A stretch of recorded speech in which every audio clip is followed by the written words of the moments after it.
Welcome and welcome back to my channel. Y'all, I don't know if I got fired or I quit. I'm finna tell you a story.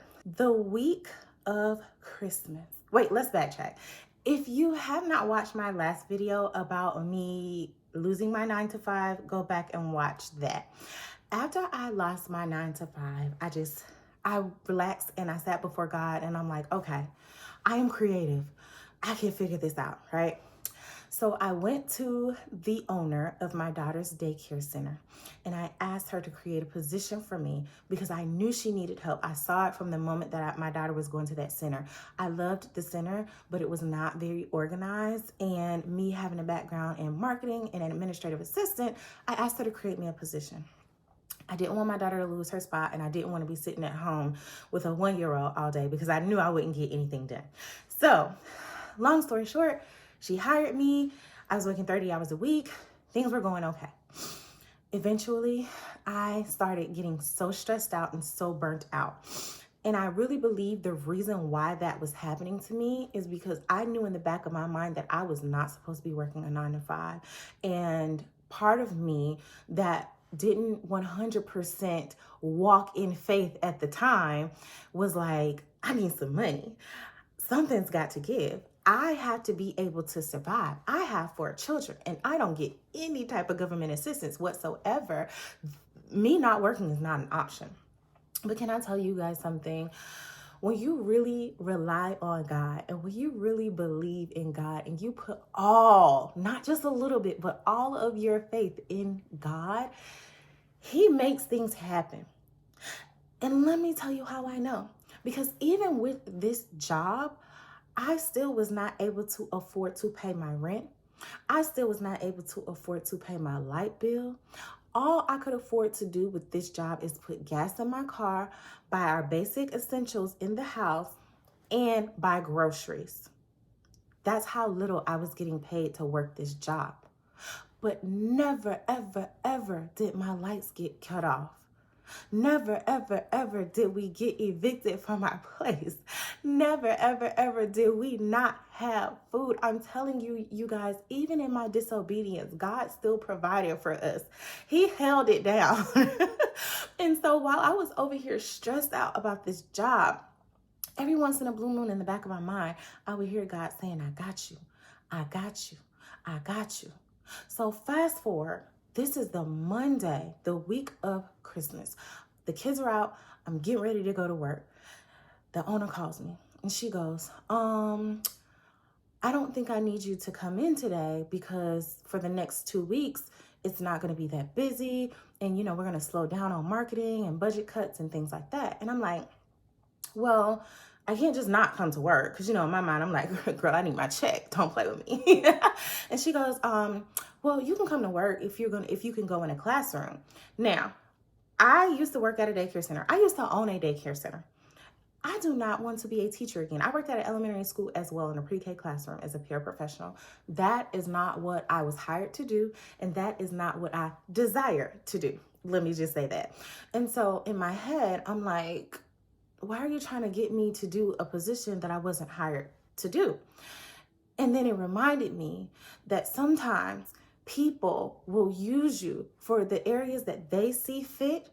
And then when they don't need you anymore or they can't use you anymore, they will try to get rid of you. They will try to dispose of you. They will act like you are disposable and that you do not matter. Do you know that this lady told me, I'm not going to need you for the next 2 weeks? And I already knew that she wasn't going to pay me anyway, even though when I first started, we discussed salary. So the week of Christmas, I don't know if you would say I got laid off, but the minute she told me that, I already knew I'm not coming back in here. Why would I put myself in this situation again? You literally just cut my paycheck for 2 weeks, the week of Christmas and the week before my daughter's birthday. Let me just tell you something. A lot of times, people are going to do what's best. Scratch that. Most of the time, people are going to do what's best for them. What's going to benefit them, what's going to benefit their family. Now, I'm not trying to tell you to be selfish, but what I am trying to tell you is that when you get in situations like that, You have to figure out what is going to be best for you and what is going to be best for your family. The only thing that I knew to do in that moment was pray and ask God, please give me guidance. Please give me instructions. I know you've been holding it down for me all this time. But at this moment, I feel so defeated. I was so disappointed in myself because I had already told myself that after this happened the last time, I was not about to go through this again. There was no way in the world that I was going to let someone control my income or to be able to snatch my income away from me and have it so that I don't even know how my family is going to eat. I think that I was mad at myself for real because I feel like I'm too talented to even put myself in that situation. And it's not even me being cocky, because it's probably you too. You have a lot of talent that you're sitting on. Deuteronomy 8:18, God gives us the creativity to get wealth. So if he gives us the creativity to get wealth, why do we settle so much for these mediocre jobs where we're stressed out, where people aren't treating us good, where our mental health is at stake, and all they want us to do is show up and shut up? It's not fair to you. It's not fair to your family, because by the time you get home, you're burnt out. You don't have any energy left to give anybody.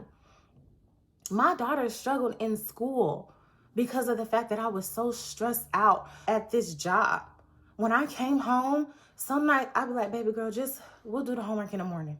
In the morning came, I'm so exhausted, I would forget.